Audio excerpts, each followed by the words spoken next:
They've been talking about bringing high-speed internet to the eastern shore of Virginia for some time, but it has become, I guess, a political football, and it's never really happened. We have a farm up there that we go to on the weekends, and there's a company called New Beam that offers a relatively low speed internet connection by shooting a parabolic antenna across this body of water you're looking at a radio tower. And it gives us 9 megabits per second. And I've talked to them about what we have to do to get more bandwidth. And they said we've really maxed out the capabilities of the system. We originally just got it to be able to see cameras up there, internet cameras, but since then it's started doing a lot of other things, like the kids want a game with it, of course, and we do Zoom meetings for our business, and so we really needed something better, and the obvious answer is Starlink. So went and got one at Home Depot, and this is documenting that first look at it.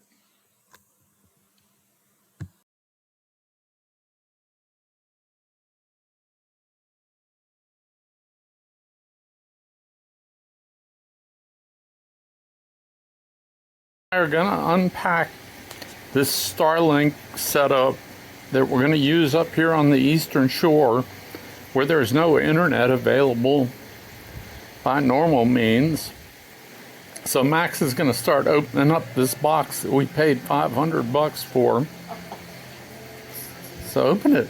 Okay. I expected a bigger box, to be honest, but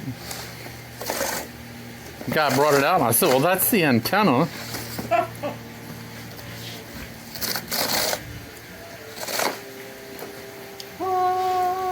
Holy moly. Look, it's got instructions on the inside of the lid here, and so far we're getting ready to do number 1.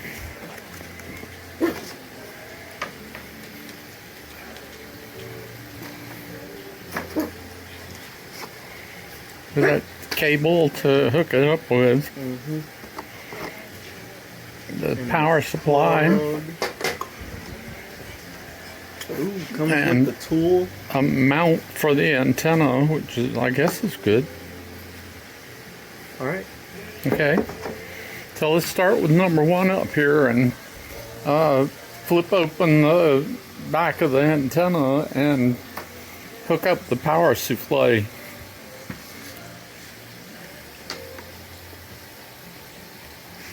Did that.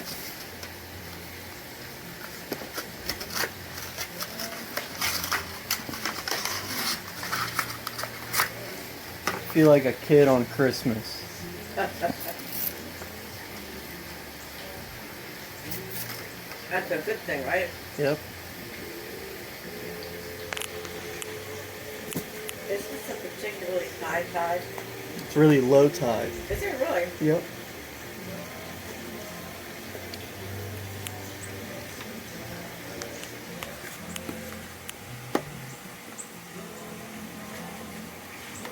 Nice watertight O-ring in there.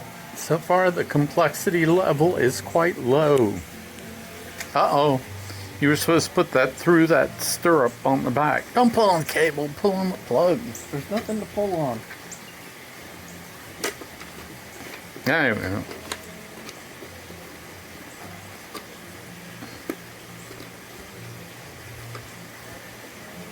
Okay. All right.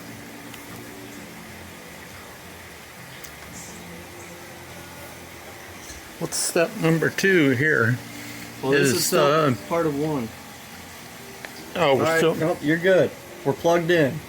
Well, they want it hooked up to power. Oh. So, because the next step involves hooking up an app.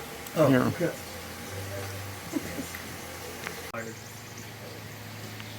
We downloaded the Starlink app and went through the setup process, and there really wasn't much of anything to it.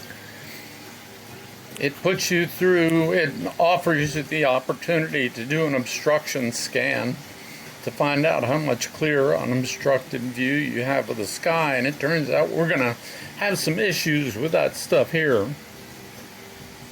But then I looked on my phone, and there was a Wi-Fi connection called Starlink, and I hooked up to it, and it was able to do YouTube and stuff like that.